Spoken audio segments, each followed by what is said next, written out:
T20 ప్రపంచ కప్లో మొదటి మ్యాచ్కు టీమిండియా రెడీ అవుతోంది. రోహిత్ శర్మ, విరాట్ కోహ్లీ, రాహుల్ ద్రావిడ్, రవీంద్ర జడేజా, చాహల్ ఇలా 6-7 మందికి దాదాపుగా ఇదే ఆఖరి ప్రపంచ కప్. అందుకే ఖచ్చితంగా ఈసారి కప్పు గెలుచుకొని రావాలని అటు అభిమానులు, ఇటు మేనేజ్మెంట్ కూడా కోరుకుంటున్నారు. ఇప్పుడు టీ20 ఆడుతున్న ఇండియన్ టీంలో దాదాపు చాలా మంది వయసు 30+ ఉంటుంది. గత ఏడాది వన్డే వరల్డ్ కప్ జరిగింది. ఇప్పుడు ఏడాది గ్యాప్లోని టీ20 వరల్డ్ కప్ జరుగుతోంది. మరో 3-4 ఏళ్ల వరకు వీళ్ళంతా ఆడేది అనుమానంగానే ఉంది. అందరికంటే ముందు హెడ్ కోచ్ రాహుల్ ద్రావిడ్కి ఇదే ఆఖరి ప్రపంచ కప్. అలాగే ఇదే ఆఖరి టోర్నీ కూడా.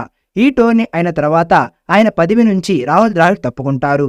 ఇక టీ20 వరల్డ్ కప్లో టీమిండియా మొదటి మ్యాచ్ని ఐర్లాండ్తో ఆడనుంది. ఈ మ్యాచ్ జూన్ 5న జరగనుంది. ఇక ఈ మ్యాచ్కి టీమిండియా తుది జట్టు చూస్తే రోహిత్ శర్మ, జైస్వాల్, కోహ్లీ, సూర్యకుమార్ యాదవ్, రిషబ్ పంత్, సంజు శాంసన్, జడేజా, బూమ్రా, సిరాజ్, అక్షర్ పటేల్, పాండ్యా తుది జట్టులో ఉండే అవకాశం ఉంది. ఇక ఈ మ్యాచ్లో టీమిండియా టాస్ గెలిస్తే మొదట బ్యాటింగ్ చేసే అవకాశం ఉంది.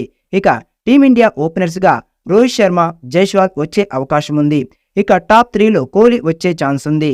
టీమిండియా ఆరంభం నుంచే అటాక్ని కోరుకుంటోంది. దీనివల్ల సూర్య ఆ తర్వాత బ్యాటింగ్కి రావచ్చు. ఆ తర్వాత రిషబ్ పంత్ వంటి డేరింగ్ బ్యాట్స్మెన్ ముందుగా వచ్చే అవకాశం ఉంది. రిషబ్ పంత్ ఎడమ చేతి వాటం బ్యాట్స్మెన్ కావడంతో టీమిండియాకు కలిసి వచ్చే అంశం. కాగా వైస్ కెప్టెన్ హార్దిక్ పాండ్యా తర్వాత స్థానంలో బ్యాటింగ్ రావచ్చు. ఇక సంజు శాంసన్ ఫినిషర్గా రావచ్చు. మిడిల్ ఆర్డర్లో భారత జట్టు కొన్ని సమస్యలను ఎదుర్కొంటోంది. ఇందులో 2 ఆప్షన్లు ఉన్నాయి. మిడిల్ ఆర్డర్లో భారత జట్టుకు కొన్ని సమస్యలను ఎదుర్కొంటోంది. ఇందులో 2 ఆప్షన్లు ఉన్నాయి. శివం దూబే లేదా సంజు శాంసన్ ఎవరికి అవకాశం ఇవ్వాలని మేనేజ్మెంట్ తంటాలు పడుతోంది. ఇక భారత జట్టులో ఎడమచేతి వాటం బ్యాట్స్మెన్లు చాలా మంది ఉన్నారు. జట్టులో రిషబ్ పంత్, శివం దూబే, అక్షర్ పటేల్, రవీంద్ర జడేజా వంటి ఆటగాళ్లున్నారు. ఇలాంటి పరిస్థితుల్లో సంజు శాంసన్కు అవకాశం ఇవ్వొచ్చని భావిస్తున్నారు. అనుభవజ్ఞుడైన ఆల్రౌండర్ రవీంద్ర జడేజా నెంబర్ 7లో బ్యాటింగ్ దిగే ఛాన్స్ ఉంది. ఇక చాహల్, అక్షర్ పటేల్లో అక్షర్కు నెంబర్ 8లో ఒకరికి మాత్రమే అవకాశం ఇవ్వనున్నారు. అక్షర్ కూడా చాలా బాగా బ్యాటింగ్ చేస్తాడు. టీ20 వంటి ఫార్మాట్లో బౌలింగ్తో పాటు బ్యాటింగ్లో కూడా టీమిండియాకు బోనస్గా నిలుస్తాడు అక్షర్ పటేల్. అందుకే అద్భుతమైన ఫీల్డర్ కూడా.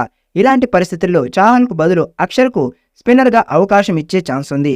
ఇక ఆ తర్వాత బూమ్రా, కుల్దీప్ యాదవ్, మహమ్మద్ సిరాజ్ ఆర్డర్ తెలిసిందే. అయితే 9 మంది ఆటగాళ్ల విషయంలో పరిస్థితి స్పష్టంగా కనిపిస్తోంది.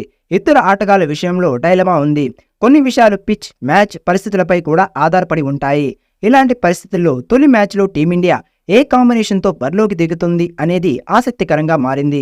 ఈ ప్రతిష్టాత్మక టోర్నీ ముందు టీమిండియా కెప్టెన్ రోహిత్ శర్మ ప్రత్యర్థి జట్లకు అదిరిపోయే వార్నింగ్ ఇచ్చాడు. టీమిండియా వరల్డ్ నెంబర్ 1 టీం అంటూ ప్రత్యర్థి జట్లు సరదాగా గుర్తు చేశాడు. ఇదంతా ప్రెస్ మీట్ పెట్టించిన వార్నింగ్ కాదు. డ్రీమ్ 11 చేసిన ఒక యాడ్లో రోహిత్ శర్మ చెప్పిన డైలాగులు. ఈ యాడ్లో రోహిత్ శర్మ, బూమ్రా, జడేజా, హార్దిక్ పాండ్యా, రింకు సింగ్ కూడా నటించారు. ఈ యాడ్ను బీసీసీఐ తమ అధికార ట్విట్టర్ అకౌంట్లో పోస్ట్ చేసింది. ఇండియా వరల్డ్ కప్ ఎప్పుడు గెలుస్తుంది, నేను ఎప్పుడు చూస్తాను అని ఓ పిల్లాడు తల్లితో అడిగిన ప్రశ్నకు ఆ తల్లి నేరుగా టీమిండియా ఆటగాళ్ల దగ్గరకు వెళ్లి అసలు మీరు ఏం ప్రాక్టీస్ చేస్తున్నారు అని అడుగుతుంది. లేదు, మేము అన్ని విధాలా సిద్ధంగా ఉన్నాం, మేము వరల్డ్ నెంబర్ 1 టీం అంటూ రోహిత్ శర్మ ఆమెతో చెప్తాడు.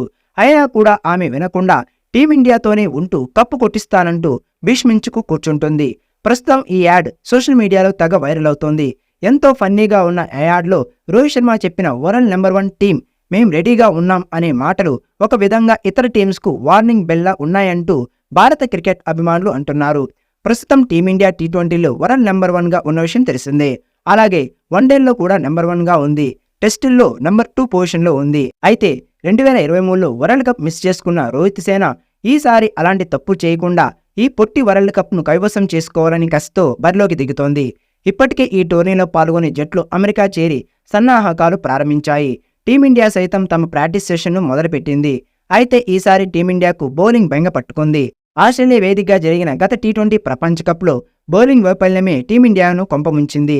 బలమైన బ్యాటింగ్తో సెమీస్ చేరిన టీమిండియా ఇంగ్లాండ్ చేతిలో పేలవ బౌలింగ్తో కంగు తినింది. ఈ మ్యాచ్లో భారత్ 169 పరుగుల లక్ష్యాన్ని నమోదు చేయగా ఇంగ్లాండ్ 16 ఓవర్లోనే వికెట్ నష్టపోకుండా ఛేదించింది. భారత బౌలర్లు ఒక్కరు కూడా ఇంగ్లాండ్ బ్యాటర్లను ఇబ్బంది పెట్టలేకపోయారు. గాయం కారణంగా గత టీ20 ప్రపంచ కప్కు బూమ్రా దూరంగా ఉన్నాడు. దాంతో టీమిండియా బౌలింగ్ బలహీనంగా మారింది. అయితే ఈసారి అతను అందుబాటులోకి వచ్చాడు. ఐపీఎల్ 2024 సీజన్లో 13 మ్యాచ్ల్లో 20 వికెట్లు తీశాడు. బ్యాటర్లు ఆధిపత్యం చెలాయించిన ఈ సీజన్లో 6.48 ఎకానమీతో బుమ్రా సత్తా చాటాడు. అతని సూపర్ ఫామ్ టీమిండియాకు కలిసి వచ్చే విషయమే. అతనికి అండగా మరో ఎండ్లో చెలరేగే బౌలర్ ఎవరా అనేది ఇప్పుడు ప్రశ్నార్థకంగా మారింది. గత కొంతకాలంగా team India star pacer Mohammed Siraj ప్రదర్శన అంత గొప్పగా ఏం లేదు. ముఖ్యంగా పరిమిత ఓవర్ల ఫార్మాట్లో అతను తేలిపోతున్నాడు. 10 అంతర్జాతీయ టీ20ల్లో అతను 12 వికెట్లు మాత్రమే తీశాడు. అంతేకాకుండా ధారాళంగా పరుగులిచ్చేయడం, ఒత్తిడిని తట్టుకోలేకపోవడం సిరాజ్ బలహీనత. ఐపీఎల్ 2020 సీజన్లోనూ అతను తేలిపోయాడు. ఆర్సీబీ తరపున 14 మ్యాచ్ల్లో 15 వికెట్లు మాత్రమే తీశాడు. ధారాళంగా పరుగులిచ్చుకున్నాడు. ఫస్ట్ హాఫ్ సీజన్లో అయితే సిరాజ్ మరీ దారుణంగా విఫలమయ్యాడు. మరో పేసర్ హర్షదీప్ సింగ్ సైతం నిలకడలేమి ప్రదర్శనతో సతమతమవుతున్నాడు. ముఖ్యంగా డెత్ ఓవర్లో ధారాళంగా పరుగులివ్వడం అతని బలహీనత. దాంతో అతనిపై ఆశలు పెట్టుకోలేని పరిస్థితి. ఐపీఎల్ 2024 సీజన్లో హర్షదీప్ సింగ్ 14 మ్యాచ్ల్లో 19 వికెట్లతో ఆకట్టుకున్నాడు. కానీ తన ఎకానమీ 10కి పైగానే ఉంది. వికెట్లు తీసినా కూడా పరుగులు నియంత్రించడంలో హర్షదీప్ సింగ్ విఫలమవుతున్నాడు. పేస్ ఆల్రౌండర్లు హార్దిక్ పాండ్యా, శివం దుబేలపై నమ్మకం ఉంచలేని పరిస్థితి. 2024 ఐపీఎల్ సీజన్లో హార్దిక్ పాండ్యా బ్యాటింగ్ బౌలింగ్లో విఫలమయ్యాడు. శివం దుబే కేవలం బ్యాటింగ్ మాత్రమే పరిమితమయ్యాడు. రవీంద్ర జడేజా, కుల్దీప్ యాదవ్, అక్షర్ పటేల్తో స్పిన్ విభాగం మాత్రం పటిష్టంగా ఉంది. కానీ ప్రపంచ కప్ జరిగే అమెరికా, వెస్టిండీస్ పిచ్చులు ఫేస్కు అనుకూలంగా ఉంటాయి. మరి భారత స్పిన్నర్లు ఏ మేరకు రాణిస్తారో అనేది చూడాలి. బౌలింగ్, బ్యాటింగ్ విభాగాల్లో అసాధారణ ప్రదర్శన కనబరిస్తేనే టీమిండియా విజేతగా నిలవనుంది. ఇక టీ20 వరల్డ్ కప్ నుంచి ఐసీసీ కొత్త రూల్స్ను తీసుకొచ్చింది. అందులో ప్రధానమైనది 60 సెకండ్ల స్టాప్ క్లాక్ రూల్. సెకండ్లు స్టాప్ క్లాక్ రూల్ ప్రకారం ఓవర్ వేయడం పూర్తయిన తర్వాత వెంటనే 60 సెకండ్ల లోపు మరో బౌలర్ బౌలింగ్ ప్రారంభించాలి. లేదంటే బ్యాటింగ్ చేసే జట్టుకు పెనాల్టీ కింద 5 పరుగులను అదనంగా ఇస్తారు. దాంతో బ్యాటింగ్ చేసే జట్టుకు ఇది లాభమే. అయితే వికెట్ పడి మరో బ్యాటర్ క్రీజ్లోకి వచ్చేటప్పుడు అంపైర్ బ్రేక్ ఇచ్చినప్పుడు, గాయం కారణంగా ఫిజియో గ్రౌండ్లోకి వచ్చినప్పుడు ఈ రూల్ వర్తించదు. ఈ 60 సెకండ్ల సమయాన్ని గ్రౌండ్లో ఎలక్ట్రానిక్ గడియారంలో ప్రదర్శిస్తారు. కేవలం సమయాన్ని ఆదా చేయడానికే ఈ రూల్ను ఐసీసీ తీసుకొచ్చింది. కెప్టెన్లు నిర్లక్ష్యం వహిస్తే భారీ మూల్యం చెల్లించక తప్పదు. 5 పరుగుల పెనాల్టీ అంటే మ్యాచ్ ఫలితాన్నే మార్చేస్తుంది. మరి ఈ రూల్ ఎవరికి విజయాన్ని ఇస్తుందా లేదా అని చూడాలి. ఇక మొదటి మ్యాచ్లో ఐర్లాండ్ ఓడించి టీమిండియా విజేతగా నిలుస్తుందా లేదా అనేది చూడాలి. 2024 టీ20 ప్రపంచ కప్ ముందు జరగనున్న వార్మప్ మ్యాచ్ను అక్కడి పరిస్థితులను అలవాటు చేసుకునేందుకు సద్వినియోగం చేసుకుంటామని టీమిండియా కెప్టెన్ రోహిత్ శర్మ తెలిపాడు. భారత్ శనివారం బంగ్లాదేశ్తో వార్మప్ మ్యాచ్ ఆడనుంది. ఈ మ్యాచ్ నేపథ్యంలో తమ సన్నాహకాల గురించి రోహిత్ శర్మ ఐసీసీ వెబ్సైట్తో మాట్లాడాడు. ఈ వీడియోపై మీ అభిప్రాయాన్ని కామెంట్ బాక్స్లో తెలియజేయండి. ఈ వీడియో మీకు నచ్చితే లైక్ చేయండి, షేర్ చేయండి, కామెంట్ చేయండి. మరిన్ని అప్డేట్స్ కోసం మన ఛానల్ని సబ్స్క్రైబ్ చేయండి. అలానే పక్కనే ఉన్న గంట సింబల్ని గట్టిగా కొట్టండి.